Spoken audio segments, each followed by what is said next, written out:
Hello, everyone. I'm the Idiotic Dovikin, and today we are reading a book from Morrowind called The Origin of the Mages Guild by the Archmage Solarith. Before we get into it, I want to apologize for any random coughs and or sneezes. Hopefully not the sneezes. Hopefully. I've been sick for a couple of days, and while I would rather hold this off until it's gone, I don't particularly have time for that. So let's get into it. And sorry. The idea of a collection of mages, sorcerers, and assorted mystics pooling their resources and talents for the purpose of research and public charity was a revolutionary concept in the early years of the Second Era. The only organization then closest in aim and structure to what we know today as the Mages Guild was the Psijic Order of the Isle of Artaeum. At the time, magic was something to be learned by individuals, or at most, within intimate covens. Mages were, if not actually hermits, usually quite solitary. The Psijic Order served the rulers of Somerset Isle as counselors and chose its members through a complex, ritualized method not understood by outsiders. Its purposes and goals likewise went unpublished, and detractors attributed the worst evils as the source of the Order's power. Sorry. Actually, the religion of the Old Order could be described as ancestor worship, an increasingly unfashionable philosophy in the Second Era. When Vanus Galerion, a Psijic of Artaeum and student of the famed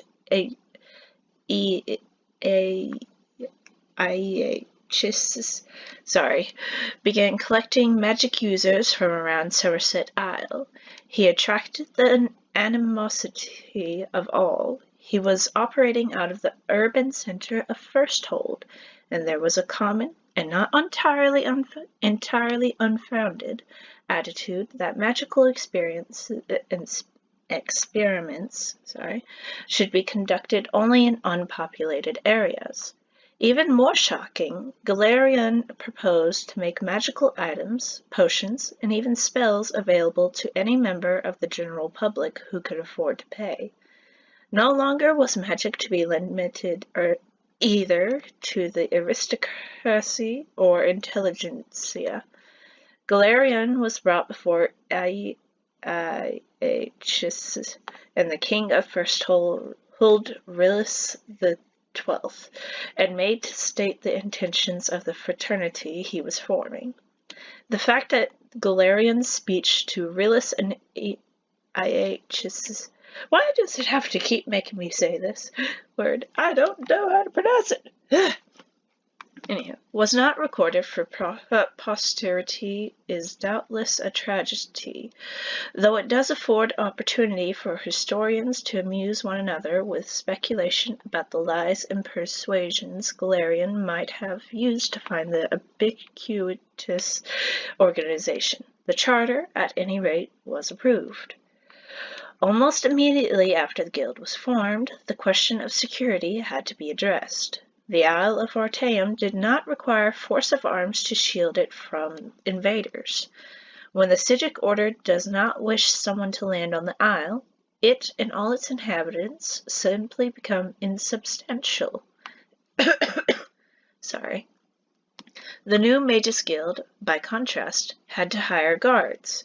Galerion soon discovered what the Tamralian nobility had known for thousands of years. Money alone does not buy loyalty. The Knightly Order of the Lamp was formed the following year.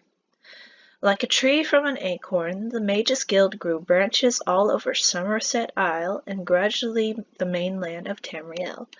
There are numerous records of superstitious— I can't pronounce that word, I usually can— or sensible, fearful rulers forbidding the guild in their domains, but their heirs, or heirs' eventually recognized the wisdom of allowing the guild free rein. The Mages Guild has become a powerful force in Tamriel, a dangerous foe if a somewhat disinterested ally. There have been only a few rare incidents of the Mages Guild actually becoming involved in local political struggles. On these occasions, the Guild's participation has been the ultimate decider in the conflict.